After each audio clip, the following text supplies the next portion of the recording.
বাচ্চা normal delivery হওয়ার জন্যে এবং খুব সহজে যেন তার জন্মটা হয়ে যায়, এটার জন্য সূরা আলে ইমরানের একটি আয়াতের আমল করবেন। এই আমলটা অত্যন্ত গুরুত্বপূর্ণ আমল এবং এই আয়াতটা অসাধারণ একটি আয়াত। এই আয়াত হযরত জাকারিয়া আলাইহিস সালাতু ওয়াস সালাম আল্লাহ তাআলার কাছে দোয়া করেছিলেন। এই আয়াতের মাধ্যমে মূলত তার দোয়াটাকে আল্লাহ তাআলা আয়াত হিসাবে কোরআনের মধ্যে দিয়ে রেখেছেন।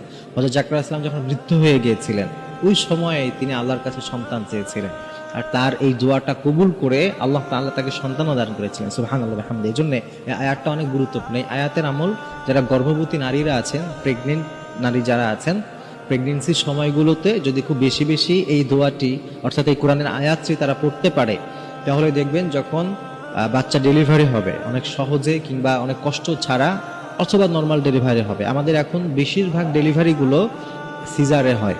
সিজার হইলে অনেকগুলো ক্ষতি আছে, এর মধ্যে একটা ক্ষতি তো তার শারীরিক একটা ক্ষতি তো হয়েই যায়, তার পেট কাটতে হয়, একটা ক্ষতি তো হয়েই যায়। এর পাশাপাশি সন্তান বেশি জন্ম হতে পারে না, একটা দুইটা তিনটা, হ্যাঁ, এরপরে তার জন্য কঠিন হয়ে যায়।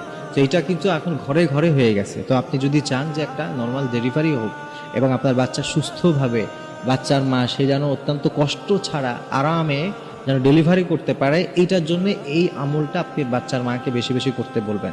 এই আমলটা হচ্ছে সূরা আলে ইমরানের 38 নম্বর আয়াত, যেখানে আল্লাহ তাআলা আয়াতটি দিয়েছেন, রব্বি হাবলি মিন লাদুনকা যুররিয়াতান তাইয়্যিবা ইন্নাকা সামিউদ দুআ। আমরা আল্লাহর কাছে বলছি, রব্বি হাবলি মিন লাদুনকা যুররিয়াতান তাইয়্যিবা, হে আল্লাহ আপনি আমাকে আপনার পক্ষ থেকে উত্তম সন্তান দান করেন। ইন্নাকা সামিউদ দুআ, নিশ্চয়ই আপনি দোয়া শ্রবণকারী, অর্থাৎ আমরা যে আকুতি, আমাদের যে মিনতি আবেদন, এগুলো আপনি শুনেন এবং আপনি একমাত্র কবুল করতে পারেন। এই চমৎকার যে আয়াতটি আছে সূরা আলে ইমরানের 38 নম্বর আয়াত, এই আয়াতটা খুব বেশি বেশি যদি গর্ভবতী মায়েরা পড়ে, তাহলে তার বাচ্চাটা নর্মাল ডেলিভারি হওয়ার চান্সেস অনেক বেশি এবং পাশাপাশি তার যে ডেলিভারির সময় যে প্রেগনেন্সি একটা ব্যথা, প্রচণ্ড যে ব্যথা থাকে, ব্যথাটা কমে যাবে।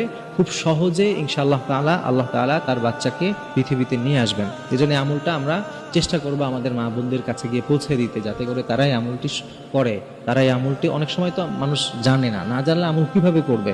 আপনি যদি এগুলো তাদের কাছে পৌঁছে দিতে পারেন, তারাই আমলগুলো ইনশাআল্লাহ তাআলা করবে।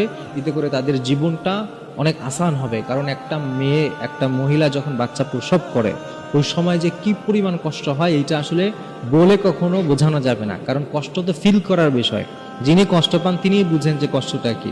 এজন্য ইনশাআল্লাহ তাআলা আমরা চেষ্টা করব এই আমলটা যেন বেশি বেশি করতে পারে আমাদের মা বোনেরা। আল্লাহ তাআলা তৌফিক দিক।